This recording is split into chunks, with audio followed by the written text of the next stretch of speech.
Hola, hola guapetones, os traemos el vídeo de Noboa y prensa ecuatoriana se burlan de México en todos los sentidos. La nueva presidenta de México. Después que los eliminamos de la Copa América, no sé qué también. Sí, no hemos tenido comunicaciones recientes. No, no había intentos ninguno. No, dicen las malas lenguas que Correa está asesorando económicamente ahora al gobierno de México. No lo sé, no me consta, no he visto documentos oficiales que lo determinen. ¿Y nuestras relaciones comerciales con México, presidente, cómo siguen? Bueno, los mexicanos siguen felices con las relaciones comerciales con el Ecuador. Comprando. No, vendiendo. Vendiendo y comprando.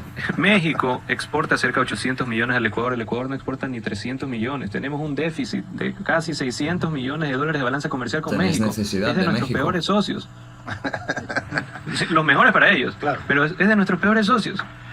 Pues, Recibimos un país prácticamente... Chicos, ¿habéis visto las palabras de Noboa, Daniel Noboa, sobre México? En una entrevista de 1 hora y pico ya habéis visto que se han cachaneado también los periodistas por la victoria de Ecuador ante México. Y aparte, pues ha dicho que el único ganador aquí es México, que sigue exportando para Ecuador y que Ecuador no puede exportar tanto, obviamente. México no necesita. Aquí vemos la necesidad de Ecuador Exacto. ante México, de todo lo que necesitan a los mexicanos de no Ecuador. necesita a Ecuador, y eso lo hemos visto también en vídeos anteriores. Y con esto también quiero recalcar y llamar pues a todas las personas que no sepan mucho de esto. Los medios de comunicación siempre estarán a favor de la persona que está dirigiendo el país, o si no, el 90% de las veces son manipulables al 100%, y esto es lo que enseñan en Ecuador para que los ecuatorianos lo vean. Esto, por ejemplo, en México las personas se echarían las manos a la cabeza porque se están cachondeando de una manera que realmente no tienen razón. Es como tirarse Creen que piedras son superiores. a su propio tejado, cuando realmente los únicos que salen afectados al 100% son ellos. Pero de bueno, momento ríen. Vamos prácticamente a ver. quebrado con 4.600 millones de dólares de atraso de pago. Y tuvimos que tomar las decisiones duras al inicio. Al inicio, si no, el país colapsaba. También estamos afrontando una guerra. Aún así, con todas las medidas duras que hemos tomado, tenemos números relativamente positivos. O sea, porque el viejo Ecuador, ¿qué es lo que quiere? El viejo Ecuador quiere decir, no, que todo está peor, todo está mal, pero porque ellos son candidatos. Pero si es que hablamos de números reales, primer trimestre, crecimiento anual 1.2%, la proyección era medio. Deuda pública ha bajado, recaudación tributaria ha subido 500 millones, crecimiento en ventas locales, 2.000 millones de dólares. Inflación controlada, 1.18, es más, tuvimos la primera reducción en el costo de canasta básica desde el año 2016, el mes pasado. De nuevo, dato mata relato. Exportaciones de bienes primarios, arriba, 12.1%. Exportaciones de bienes industrializados, 5%. Exportaciones no tradicionales, 2.4% arriba. Cartera segmento productivo, 4.9% arriba. Y en homicidios estamos abajo, ya cerca de un 20%. Eso, habiendo recibido un país destrozado. Obviamente, tenemos esta contra de grupos políticos del viejo Ecuador, de los partidos tradicionales, que quieren confundir a la gente, porque obviamente ellos quieren estar en poder. Ecuador está a punto de desaparecer. Chicos, acabamos de ver pues eso, que Ecuador pues se pone medallas, que el gobierno va haciendo cosas bien, pero ahora vamos a ver el vídeo de internacional, ya no es noticia de Ecuador, donde habla de todas las contras que tiene Ecuador y todas las que tiene de perder, incluso pues bueno, se comenta de que desaparecer incluso, pero... Había una vez un joven presidente que enfrentó la crisis más grande de la historia de su país. Este es el caso de Daniel Noboa en Ecuador, quien asumió el cargo con apenas 36 años y se encontró en medio de un país con un sinfín de problemas.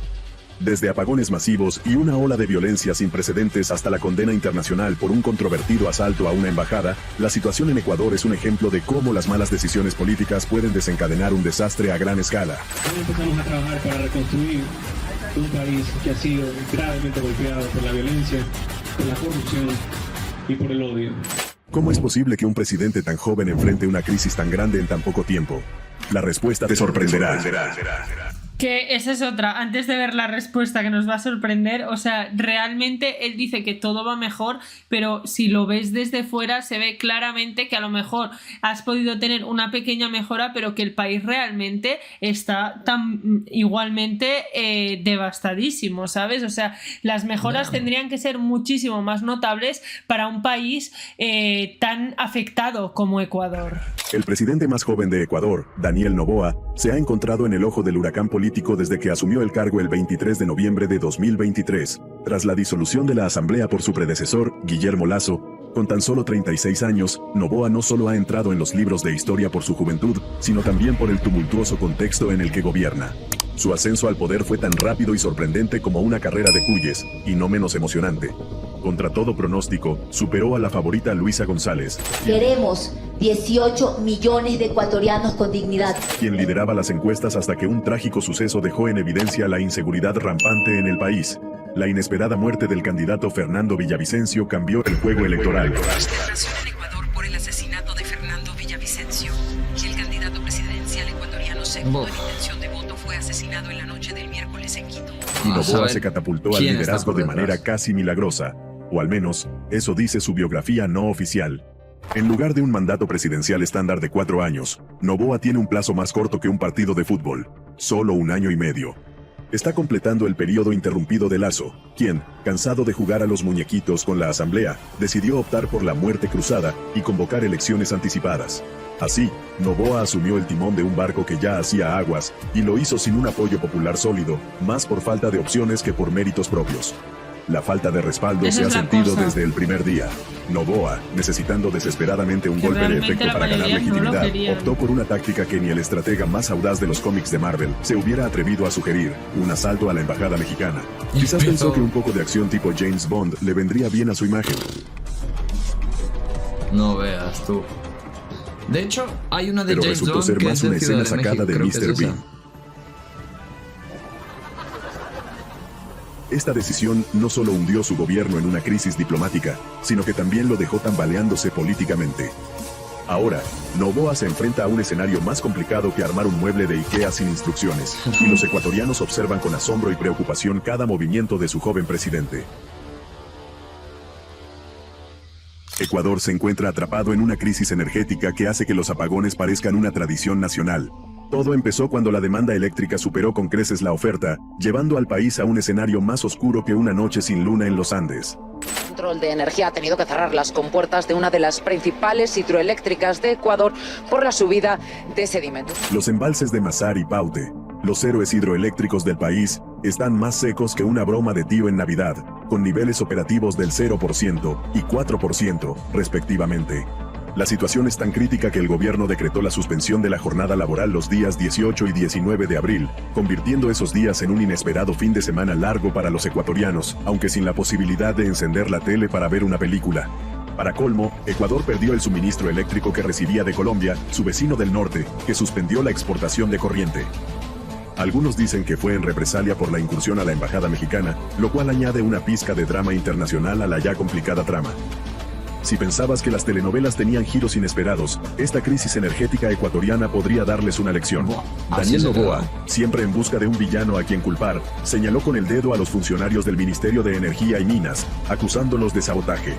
He iniciado una investigación por sabotaje, porque hay en ciertas zonas, en ciertas plantas eléctricas, ha habido sabotaje. Según Noboa, Mira, si hubiera sabotaje, se hubiera pasado una vez, ¿vale? Pero lo que ha pasado en Ecuador no ha sido un día, ni 2, ni 3, ha sido constante. Han habido horas y horas sin luz, la gente no podía trabajar. Y si tú estás en el mando, igual que tienes esto gordo para entrar a la Embajada de México, tienes esto gordo para poner bien a la gente de tu país que te sabotea. Lo que decía Noboa al principio del vídeo, pues obviamente son cosas buenas de él, pero no puede esconder las cosas malas, todas las cosas malas que están pasando desde que él está en el poder también. Y es lo que estamos viendo estos aquí. saboteadores están tratando de hacerle la vida imposible a todos los ecuatorianos, un complot digno de una película de espías de bajo presupuesto. Aunque no ha dado detalles específicos sobre estos supuestos actos de sabotaje, sus acusaciones ya han provocado la renuncia de varios funcionarios públicos, quienes probablemente estaban tan sorprendidos como el resto del país. En medio de esta oscuridad, los ecuatorianos no pueden evitar preguntarse si sus luces volverán a encenderse pronto o si tendrán que acostumbrarse a vivir en las sombras.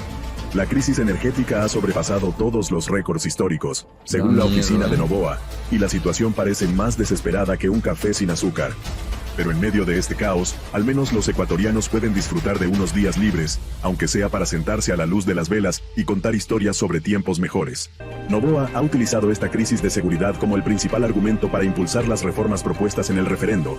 Sin embargo, la forma en que está abordando el problema no parece estar funcionando, ya que la violencia ha aumentado en lugar de disminuir. Es como tratar de apagar un incendio con gasolina, una estrategia que, aunque apasionante, es ineficaz. Los ecuatorianos, atrapados en este torbellino de inseguridad, se preguntan si alguna vez verán la paz o si seguirán viviendo en una película de acción interminable, dirigida por un gobierno que aún busca el guión correcto. Ecuador enfrenta una compleja crisis bajo el liderazgo del joven presidente Daniel Noboa. Entre la inseguridad rampante, una severa crisis energética y tensiones internacionales tras el asalto a la embajada mexicana, el país está inmerso en un torbellino de problemas. Noboa, en su breve y tumultuoso mandato, lucha por estabilizar la situación y ganar legitimidad. Sin embargo, sus decisiones controvertidas y la creciente presión interna y externa dificultan esta tarea. ¿Va Noboa a encontrar una solución antes de que sea demasiado tarde? Solo el tiempo lo dirá. Pues ya vemos, realmente que no se tire tantas flores, que pueda haber pequeñas mejoras.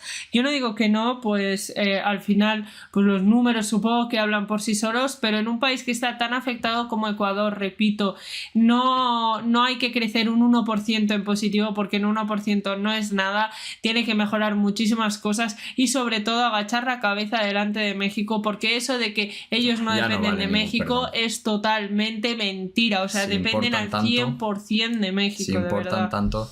Chicos, a mí, por una parte, la verdad, me da pena los ecuatorianos, la neta, que lo estén pasando tan mal, todos los apagones y Eso todo. sí. Yo pienso en los ciudadanos y todo, que son los que no tienen culpa, ¿no? Son los menos responsables de todas estas cosas, pero también son los afectados. Así que a los ciudadanos, muchos ánimos. A los mexicanos, ojalá que les llegue el perdón, aunque ya sé que ya es muy tarde, pero ojalá que sí que les llegue. Ya habéis visto las dos cartas del juego de Ecuador, lo que dice el presidente y lo que hay más o menos en el país a día de hoy, chicos. Dejar vosotros también, por favor, lo que opináis en comentarios. Dejen un buen like. Suscríbanse y nos vemos en el próximo vídeo.